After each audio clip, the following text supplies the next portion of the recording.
Now, finally, what we all have been waiting for is to hear what the people who are taking the decisions, our political representatives, how they are going to deal with the issues that we have raised here today. So let me welcome here Mikael Rubin. I don't see. There's Mikael. Mikael Rubin, who is mayor of Trelleborg, a city along the south coast of Sweden. Karin Svensson Smith, who is deputy chairman of the Technical Services Committee in Lund, Sweden, a university town only 20 kilometers from where we are standing here. Mats Werner, who you already have seen, of course, who is with us in the studio, but who is now wearing a different hat. He used to be here on behalf of the Swedish cycling cities, but now he is here as a member of the Municipal Assembly in the city of Helsingborg in Sweden. From across Öresund, we have Jens Mandrup, chairman of the traffic committee in the capital region of Denmark. And finally, from a bit to the north, Helene Andersson, and there's no mistaking where she's from because it's in big letters behind her. Helene is deputy chairman of the region executive committee in the region of Halland, a coastal province in Sweden with a wonderful touristic bike trail, the Kattegattleden, along its coast, and for me a special place as my wife is from Halland. But that's not relevant here. I would like to ask the members of the panel what inspiration they have taken from the presentations that we have seen from the different parts of the world, but also from the different angles that were just presented. And maybe we should, shall we go? Well, no, that's too complicated. I thought going north to south. Well, let's try and see where we end up. So, Helene, what are your takeaways from what you've heard today? Hello, everyone, and thank you very much. I take the inspiration of we work very hard, that we have to,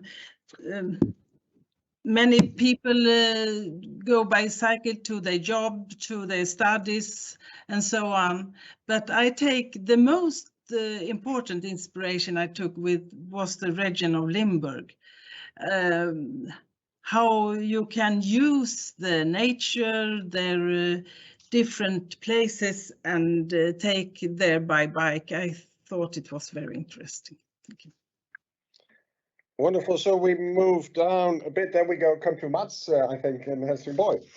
I also agree with the last speech here, and the Limburg was very inspiring because they made cycles lanes across a sea, and it was very inspiring. And you see that here together you get a lot of inspiration to make new solutions.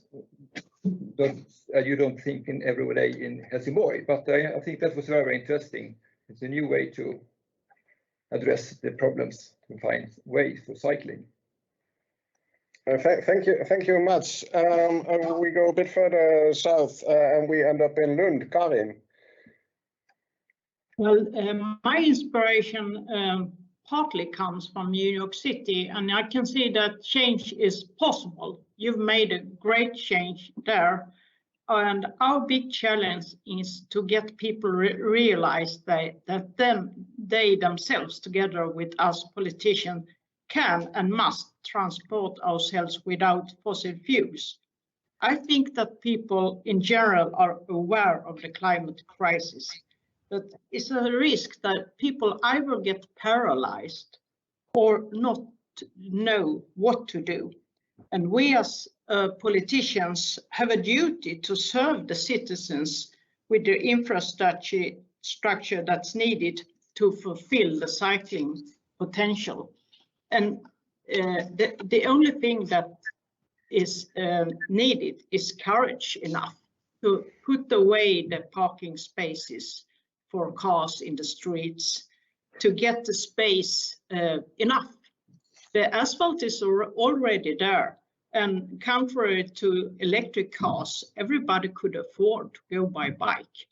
And I think the big pressure should be on us. And I like the concept of supercykelstråk in Skåne.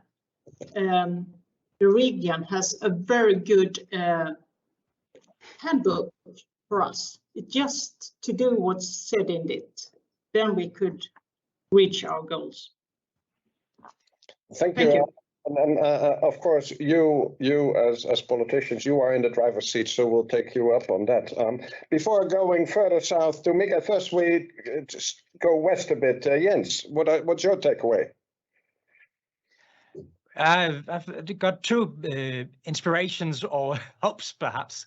First off, as Karin mentioned, New York, that it's possible in the country of them all to actually create proper bicycle lanes and persuade people that you can make this change.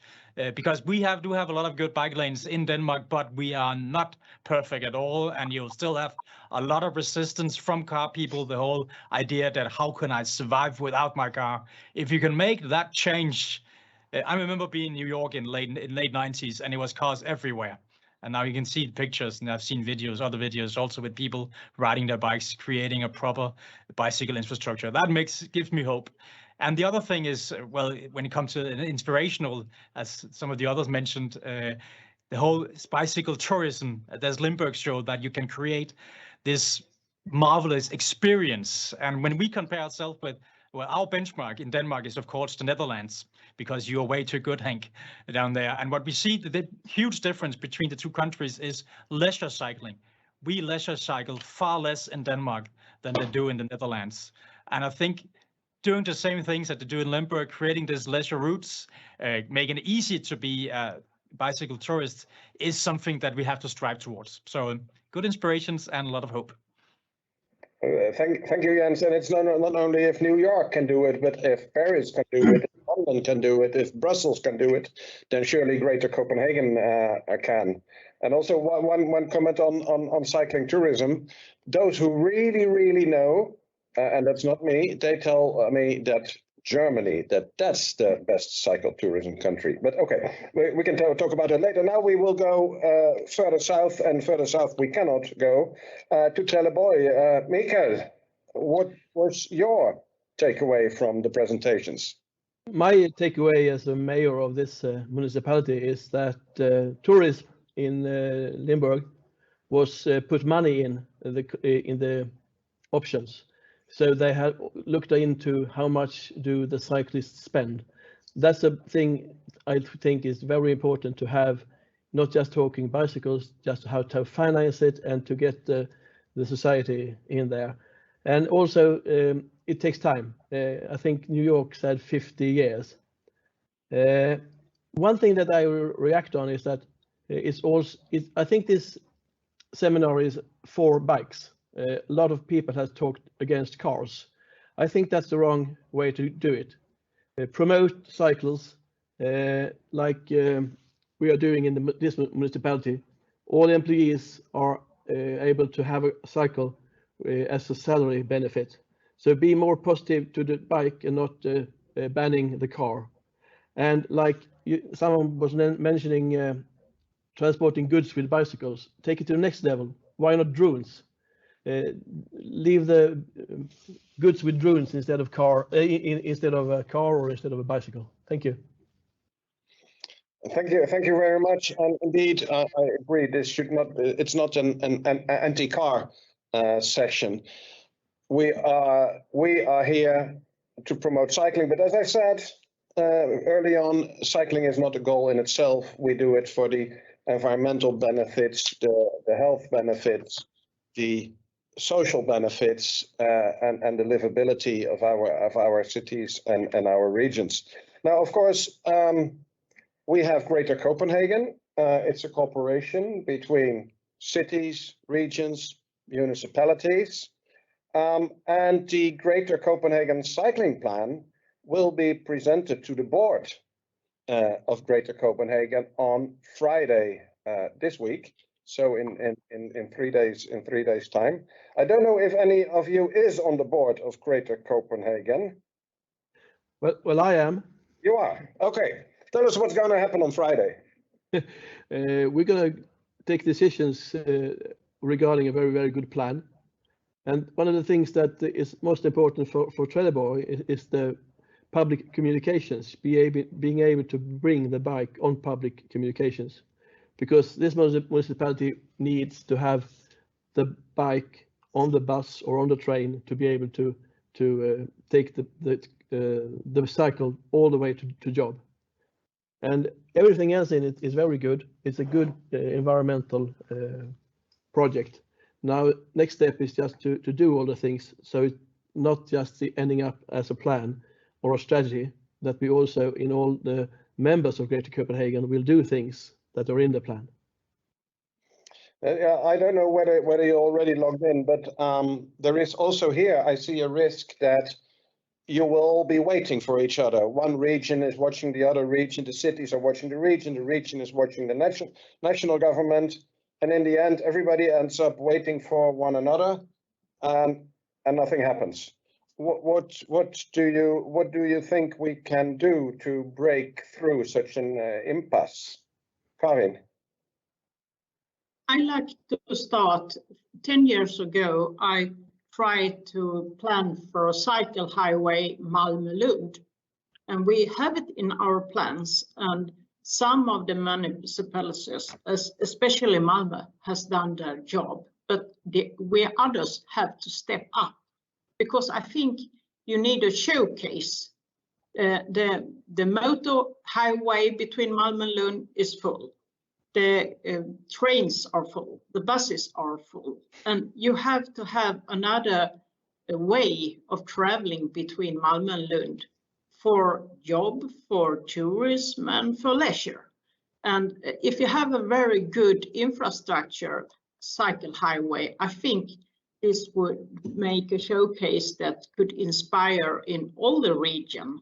And as we go to Copenhagen and see good things and want to do them at home, I think we have our own duty to statue and have new examples of how we could make a comfortable and easy way of going by bike. You have to have more space. And sometimes you couldn't have that space unless you take away the space for cars.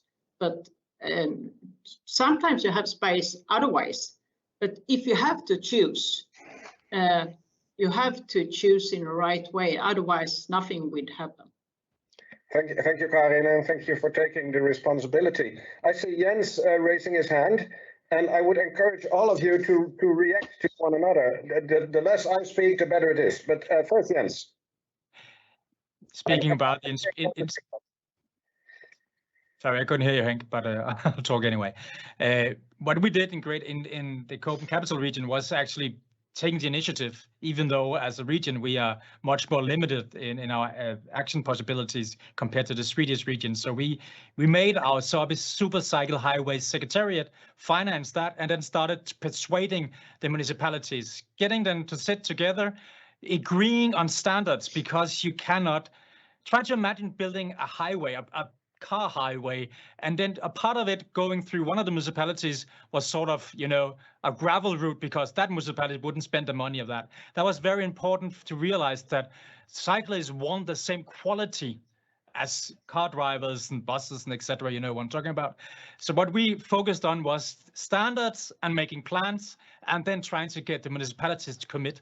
And I think the Swedish regions have it a bit easier because you're allowed to spend money another way than we have. You have more money also, so you can sort of persuade easily, getting municipalities, bribe them, to be honest, a bit more to get them on board, because we know it works. We have the hard data in Copenhagen, Greater Copenhagen, and the Danish part of it, that it works. You look at the Farum route, you got 40% rise in the number of cyclists, and we didn't do that much. Actually, it was primarily promotion that make more people ride on their bikes. And of those new people on bikes, I think it was around 15 to 20% came directly from cars. Finally, something that helped when it came to congestion. it helped. It was excellent. So the data is there. It's just we need to act on it, and I think it's very important that we need to do it the same way as some of you mentioned, seeing Greater Copenhagen as one unity, as one employment market also. So don't make our own solutions, but make the same solutions. And when it comes to the Swedish side, I don't think people care that much if they're traveling between Region Halland or Region Skåne. They just want to know what is a supercycle highway. So do something about it. Act. Don't wait for the other ones. Act. Just as everybody knows what a motorway is, everybody should know what a supercycle highway is. Mikael raised his hand when Jens started speaking. I don't know whether that's still valid, Mikael. It is, if it's possible. Oh, sure. I think all transportation is connected. If we have more trains, we can have goods on the train. We don't have to have the lorries on the highway, and part of the highway can be used for bicycles. So it's a long journey, and we also, when we build new urban areas, as we are doing in this municipality, we need to arrange for not having cars parked there. I think in a couple of years we have self-driving cars. Why build a new urban area with parking lots? Let's have cycles there instead, but connect them more. I think the way to get more bicycling is to get goods on train. So train is the option for bicycles. Maybe a long run, but I think that's how we need to do it. Thank you. Yeah. Thank you, Mikael, and thank you for mentioning the new cities being built, not needing parking facilities. And a side effect of that will also that the housing and the construction cost will become cheaper and housing will become more accessible, and that's something we need in our cities. I first go to Mats, and then I saw also Helene raising her hand. Mats, please. Yes, want to say some words. Helsingborg was announced to be the third best cycle city in Sweden. And I think it's important here to say one of the reasons that we have been so successful in building good environment of cycling in Helsingborg is that we have a political unity to make it possible to build this way for make it easier to cycle. So that's very important. And we have, for example, rebuilt our main street through the whole Helsingborg with new lanes and wider pavements, and also with the electrical bus line goes across. And finally, we had a base speed limit in Helsingborg is 40 km/h. Earlier it was much higher in some areas. So this time saving if you go by car into the city, if you compare with bicycle, is not so big any longer. Thank you for the words. Thank you much, Helene. Yes, thank you. We made for 2 years ago a study in Region Halland and made a cycle planning for Region Halland. And in the study we saw that 38% of the population, all people in Halland, can reach the workplace within 30 minutes of cycling.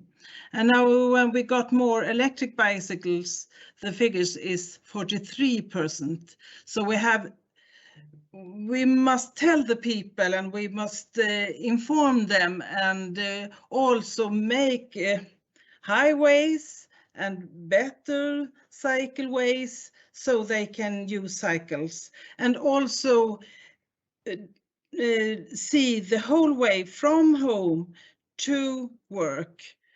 If I go by cycle first, and then I go by train or bus, and then to work again, so it's easy. Even if I not take the cycle with me on bus or train, I can have some stations for my hoodie or my clothes, so I can leave them on the station, maybe. Thank you. I saw Jens raise his hand, but I want to ask Sissel here in the studio whether we have questions from the chat. Yes, we do. Because we also like to hear from the people who are watching you and listening to you. So I have one question from Marie Kostrup, who is the bike planner of Copenhagen, the city of Copenhagen. And she has a specific question to Anna Niska. Okay. Because in Denmark, the government is talking about making a new knowledge center in 2022. Does Anna Niska have any recommendations in how to make that in Denmark? Anna. Oh, yeah, that was a very difficult question. Well, I was listening to all the speakers here, and one thing that I noted was that it's really good to have data and to have really strong facts. So for all the measures or the initiatives that you take, you should set aside a percentage of money to do evaluation. And that could be a good starting point for a research center in Denmark, that you could have this pot of money to start with and to do the evaluations in relation to the initiatives taken. Maybe that's also a question we can put to the political panel here. Do you have the feeling that we need more data, more research? Do you feel that you have all the information you need for your decision making? First Jens and then Karin. Short answer is no, we don't have enough data, and we see it in the decision making when it comes to municipalities and also our road traffic authority, which are the ones responsible for roads and bicycle lanes. They make decision based on what you used to do, how we do it all the time, and they do not really try to think in a new way because they lack the data. And when you go to Germany and especially the Netherlands, you see completely different solutions when it comes to traffic that promotes bicycling that you don't see in Denmark because, well, we're not used to do it this way. So they're making decisions not based on data, but based on habits, to be honest. So the need is there, and I think it's even worse in Sweden because you don't have that's as strong a bicycle culture. We at least have the advantage that most of our traffic planners and engineers, they are cyclists. They used to use the cycle so they can see when you make bad and silly solutions. But still, even in Copenhagen, I see solutions, especially with traffic lights, where it's based on we prefer this way and not the best possible way, and which annoys me a lot because when I ask them, I don't get good answers. So data is very important. Thank you, Karin. I agree on that, and you can compare to when the car culture evolved. Is especially in Sweden, you spend a lot of money on which infrastructure is best and how do you make the car more safe and so on. And if we want to have a share and fair possibility for cyclists to make themselves comfortable and how we should make the infrastructure best for them, we need standards. But the standards, how do you have fast cyclists, the old ladies cycling, children cycling, parents cycling with the children to school? You have a very big need of how do you make safe cycling so all these categories of cyclists could feel themselves comfortable to go from A to B. You have to take away that parents are driving with their children to school to make them safe. That's very bad for the society, for the children, and even for the parents. And we have to break that. And you need data to do that. So much more money for cycling research. I think everybody agrees, and it's interesting that at least here there's an area where Sweden seems to be a bit ahead of Denmark, cycling related, where it's often the other way around. Is there more from the chat, Cecil? Yes, there is. There's another question that's asking whether or not Greater Copenhagen should go completely nuts and go and make history by making a cycling and pedestrian bridge only between Sweden and Denmark. Oh, wow. That's what you call visionary, right? And if such a bridge is ever built, it probably is built where the sound is at its narrowest. Isn't that true, Mats? Hopefully. We worked many years for a bridge between Helsingborg and Helsingør. But a bridge just for cyclists and pedestrians? Perhaps you ask Denmark, they have to make a decision too. Well, I would say, well, we're looking at Jens then. But I would say that the main concerns on the Danish side is heavy traffic being attracted by a motor bridge and infrastructure complicated for a railway bridge. But a pedestrian and cycling bridge, that shouldn't be too big a problem, or is it, Jens? I would think it would be great. It would be absolutely excellent, but I also know how the political climate is in Denmark, and it's not probably not viable right now. A huge step would be just making it easier to bring your bike on the Øresundstrain, and perhaps even building an additional bike lane on the Sound Bridge. That is, if you ask me, the biggest mistake when it came to the Sound Bridge, that we did not think a bicycle lane into the building of it, because it makes so much good sense. A good thing about that is when we're now building a new bridge from Falster to Zealand, there is included a bicycle lane, but we forgot it in the big bridge projects in Denmark, unfortunately, because it is, of course, realistic. You can see the distances people are willing to travel on bike if you have the infrastructure is there. A bit windy across the bridge, of course, but not impossible if you want to do it. No, and particularly not with an electric bike, as we discussed before. Are there more questions, Sissel? We have time for. I think we have time for one more. Yes, there's one more from Flemming Nielsen, and he's asking whether or not the Cycling to Work campaign that we have, at least in Denmark, I think there's also one in Sweden, right? Mm-hmm. Could that be spread out to all of Europe? So this is a more, think as a European question. Yeah, it may be difficult for the panel to answer, but there are, of course, Cycling to Work schemes in different countries. Anybody wants to reflect on this, and you may want to include fiscal measures, fiscal stimuli. Jens. Yeah, exactly. I want to spin it a bit because it would of course be a good idea to have these campaigns in all of Europe. That makes sense. But we can't look at the Greater Copenhagen perspective, especially fiscal incentives, I think is very important. The way we have it now in Denmark is hilariously bad. I'm self-employed between being a politician, and it is better business for me to take my own car to meetings than take my bike, because then I get around 3 kroners and 80 euros per kilometer. If I take my bike, I get 50 euro per kilometer. And I have to say that I've got a very old car that costs almost the same as my e-bike, but the system is still based towards car drivers. And I think we should change that to reward people taking their bikes, especially because it's so much societal benefits of it. When it comes to congestion and health and all, you know, I'm speaking to the choir, preaching to the choir, but it makes so good sense to look at the financial incentives. And of course, get rid of what you mentioned, perverse incentives. Jesper, is this something you would want to comment on? Yeah, if that was me, yes. Well, I've noted. I would also love a bridge across also for pedestrians and bikes. And I have actually cycled across the bridge when it was opened, and it's easy. You can and that was not an electric bike. You can easily do that.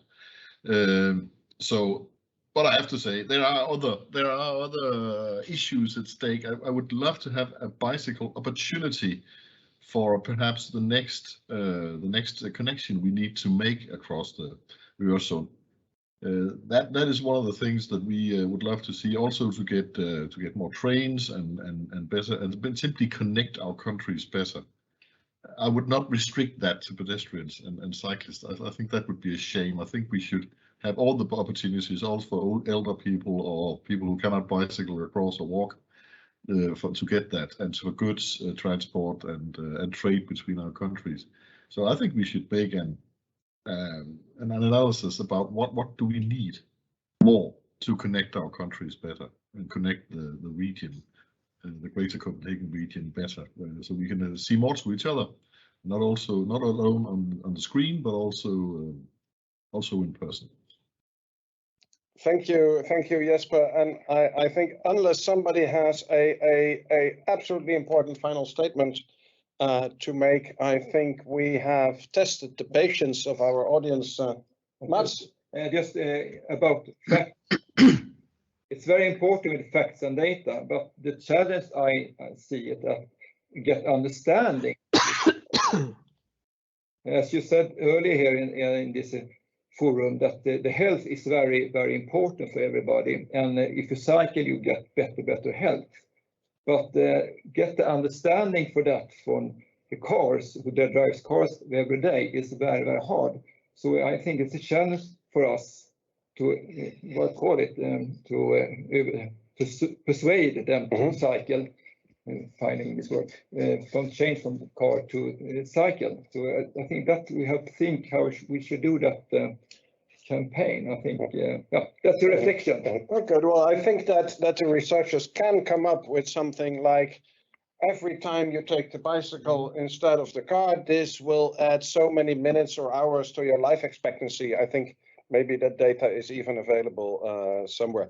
Anyway, we have to wrap up because we have tested the patience of our audience with a 1 3/4 hour event, which is as long as a football match, including the break. So thank you very much. A couple of takeaways that I would want to mention is that all of you basically have mentioned the potential of tourism and leisure cycling. Cycling is not only about getting to work, getting to school, doing errands, but it's also about relaxing and living the good life. The other takeaway is the importance of data, the importance of research, the what in Swedish you would call it underlag for decision making. I just cannot find the English word, but you have to base your decision making on evidence, on hard facts. There is a clear appetite among all of you for regional cooperation as embodied in Greater Copenhagen, and we really hope that the board will adopt and promote the Greater Copenhagen Cycling Plan on Friday. And a final point I wish to mention, that this kind of cooperation across borders, there is also a financial incentive because it really facilitates the access to European funding. Thanks to all our speakers and all our participants. You can find the Greater Copenhagen Cycling Plan and the recording of this whole event on the link that is on the screen, and you may need you take some time to copy because it's quite long. Don't forget all the dashes. Thanks to all of you who have tuned in. Thanks to all of listening, and thanks much for coming to the studio in person. And thanks for the team here who have not been on the screen, but I can see them. And on behalf of all of you, I thank them for the effort. The session is closed. Thank you very much.